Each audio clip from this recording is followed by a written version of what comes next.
നമസ്കാരം. ലോകമെമ്പാടും മലയാള സിനിമകൾ ഇങ്ങനെ റിലീസ് ചെയ്യുന്ന സമയത്ത് ഇസ്രായേലിലെ മലയാളികളായ നമ്മളിങ്ങനെ നോക്കിയിരിക്കേണ്ട ഒരു സാഹചര്യം ഉണ്ടാവാറുണ്ടല്ലേ. മിഡിൽ ഈസ്റ്റിലും UK-ലും ജർമ്മനിയിലും അമേരിക്കയിലും ഒക്കെ സിനിമകൾ റിലീസ് ചെയ്യുന്ന സമയത്ത് നമ്മൾ പട്ടി ഇറച്ചിക്കടയിലേക്ക് നോക്കിയിരിക്കുന്ന പോലെ ഇങ്ങനെ നോക്കിയിരിക്കേണ്ട ഒരു അവസ്ഥയും അതുപോലെ തന്നെ OTT-ൽ സിനിമ റിലീസ് ചെയ്യുന്നവരെ നോക്കിയിരിക്കേണ്ട ഒരു സാഹചര്യം നമുക്ക് ഉണ്ടാവാറുണ്ട് പലപ്പോഴും. ഈ വരുന്ന മാർച്ച് 28-ാം തീയതി, അതായത് ഈ വരുന്ന 28-ാം തീയതി മോഹൻലാലിൻ്റെ ബ്രഹ്മാണ്ഡ ചിത്രമായ എമ്പുരാൻ്റെ റിലീസാണ്. നമ്മളെല്ലാവരും പ്രതീക്ഷിച്ചിരുന്ന പോലെ എമ്പുരാൻ സിനിമ ഇസ്രായേലിലും റിലീസ് ചെയ്യുന്നുണ്ട്. ഇസ്രായേലിലെ നത്താനിയയിലാണ് സിനിമ റിലീസ് ചെയ്യുന്നത്.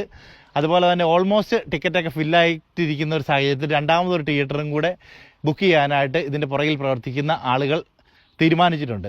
അതുപോലെ 100 ഷെക്കൽ അല്ലെങ്കിൽ 100 ഷെക്കലാണ് ഇതിൻ്റെ എക്സ്പെൻസ് അല്ലെങ്കിൽ ടിക്കറ്റിൻ്റെ ചാർജ് എന്ന് പറയുന്നത്. പിതാവിൻ്റെയും പുത്രൻ്റെയും ഇടയിൽ വിരിഞ്ഞ ഇരുട്ടിൻ്റെ പൂവ്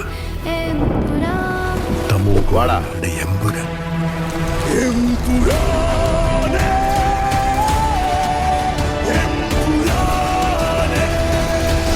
ഈശോ മിശിഹായ്ക്ക് സ്തുതിയായിരിക്കട്ടെ.